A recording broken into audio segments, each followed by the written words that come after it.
Hi guys, welcome back to a page in the chapter, or welcome if you are new here. My name is Paige and today we are going through my October TBR.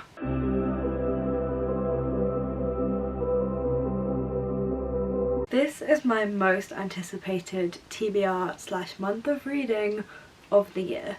I feel like I am always curating my October TBR months in advance, and it's just always one that I really look forward to. I think just reading Halloween spooky season-y books in October can like genuinely boost the rating by like multiple stars just because I've read them in the correct month. So I am very excited about this TBR. I hesitantly have 7 books on this TBR to share with you, which in theory is doable, but I do have some stuff going on in October that might bring my reading pace down slightly, so we will see how we go with it. But I really want to get to these books. A lot of them are books that it wouldn't make sense to read any other time of the year, so fingers crossed that I can get to them. So if you guys like seeing TBRs and wrap-ups and spooky season books and cozy autumn vlogs and content, then do please feel free to hit that big red subscribe button down below and stay tuned for future content. I upload every single Wednesday and every single Sunday. Also do please feel free to check me out on Instagram and Twitter at Page in Chapter, so you can see what I'm reading and how I'm reviewing it in real time, and you don't have to wait every month for a TBR and a wrap-up video. And so without further ado, because we are all just here for the autumny books, let's get on into my October TBR. So this is in absolutely no particular order, because whilst I am a TBR girly, I do kind of like to mood read within the TBR. I mean, even outside of the TBR, if I am not in the mood for something on my TBR, then I will just read something else. This is not set in stone by any means. So in no particular order, the first book on my October TBR is The Modern Girl's Guide to Magic by Lindsay Hall. I think this is a self-pub, but I am very excited about it regardless. It is cozy, witchy fantasy vibes, very low stakes. It's a witchy romance, which I just love. I was kind of looking for books with the same vibes as the Hex this year. That was the blueprint, and I found a lot of good recommendations. So this follows our main character, and she is a witch in a long line of witches, but she is terrible at magic. It just blows up in her face. So she set these ground rules for herself. 1, never get involved with magic. 2, if you must, make sure it's not in a competition to win the biggest magical fortune in England. And 3, definitely don't fall for Callan Hawthorne, the sexy billionaire mage who you've hated for years. It just sounds like the perfect, light-hearted, fun little romance with witches and magic and this big magical competition and a billionaire mage. I do love a billionaire romance. I'm nervous about how the billionaire element is going to work in a fantasy setting, but I'm really excited to see an attempt at it, see how it turns out. I think it's just going to be really fun, and I didn't know this was self-pubbed when I purchased it. It might not be, but I'm pretty sure that it is, and I really enjoy reading some self-published work, so very excited about this one, and I will definitely let you know my thoughts. I'm thinking of just doing a witchy reading vlog, so super excited about this one. The next book that I have to share with you is a sequel to a book that I read in September, which I will give you my thoughts on in my September wrap-up, which will be the next video that comes out after this one. But that is The Kiss Curse by Erin Sterling. This is the sequel to the Hex, which I said was the blueprint for this autumnal season and this October TBR. The Hex follows our main character, Vivian, and it is a second chance romance where basically her boyfriend when she's 19 breaks her heart and she curses him, and then when he comes back to town on his father's orders to pour his magic into the ley lines, because his family is the founder of this little town, he has to come and kind of regenerate the magic every so often. He comes to do it, and his curse basically spreads to the ley lines and curses the town. So they go on this cute little second chance romance little quest to save the town and the ley lines from the curse that she set on him when she was a teenager.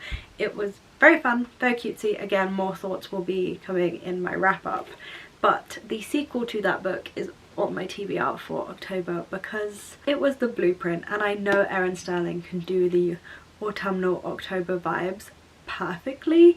the way she writes like this kind of witchy Gilmore Girls setting is just so inspirational. I have made so many mood boards for my own writing based on the atmosphere she's able to create in her books. It's just amazing. So I'm really excited about this one. So this follows Wells Penhallow, who is Reese's brother from the first book, and a character called Gwyn, and it's gonna be good. I'm here mostly for the vibes. I don't know if the romance will be any good. I don't know if I will like these characters, but the vibes are great, so I'm here for it. This next one I've talked about before. I'm sure you have seen all over Bookstagram because I feel like everyone is just talking about this book at the moment, and that is The Pumpkin Spice Cafe by Laurie Gilmore. This has to be like a pseudonym, like a fake name. I can't think of the word, but like this has to be a fake like pen name. Surely she is not called Laurie Gilmore, when this has very Gilmore Girls vibes, this book.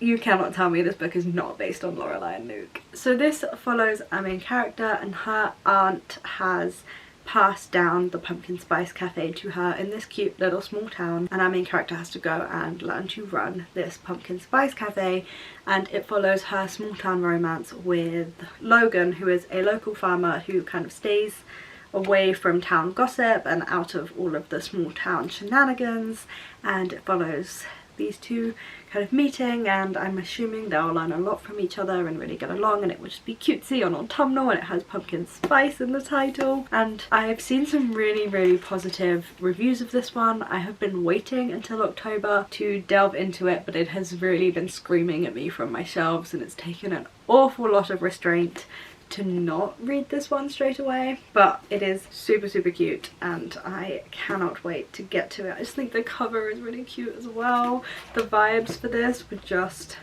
perfect. So yeah, small town boy, big city girl having to figure it out in a small town world, and I just don't see how it could get any cuter than that, but I'm still giving me huge Gilmore Girls vibes, which I find suspicious when the author is called Laurie Gilmore. To just continue with the witchy romances, they were accidentally all together on the stack, so I'm apparently just doing a witchy romance section and then a other genres section to this TBR video. But the next book is Hex Appeal by Kate Johnson. I was mostly drawn to this book because the tagline is, it's just a bunch of hocus pocus, and that is adorable, and the cover is adorable, and all I needed was witchy romance and that tagline, and I bought it. But since buying it, another thing that has really stuck out to me about this book and made me really want to read it is that it is set in Essex, where I am from, so that's just another thing that makes me very excited to read this book. So I think the best way for me to do this is to just read the blurb to you, because it really captures the quaint cuteness and the chaos of this book that is really appealing to me, and I just don't think I would be able to get that across any better than the blurb of this book does. So this says, Essie Winterscale lives in a huge and ever-changing house in the village of Goodwinter, in deepest, darkest Essex. She lives with various witches of various ages, including one who is still a bit salty about having been hanged in the 18th century, one who keeps accidentally casting fertility spells, and one who knits things that create the future. Into this coven of chaos stumbles gorgeous, clueless Josh, their new landlord, and he's just discovered his tenants haven't paid rent since the 1700s. As Josh is drawn further into the lives of the inhabitants of Beldam House, Essie is determined to keep him at broomstick's length. That is, until a family secret lying hidden for centuries puts Josh firmly under her spell. You cannot tell me this is not the cutest little idea in the whole world. I am absolutely captivated by the idea of a witch who's still salty that she was hanged. Like, I'm captivated by the idea of this book, and I cannot wait to get to it and share my thoughts with you. And to be honest, I kind of just want to keep reading witchy romances even beyond October. I have gotten so obsessed with them just in the past month alone that I think after October we could be in some real trouble.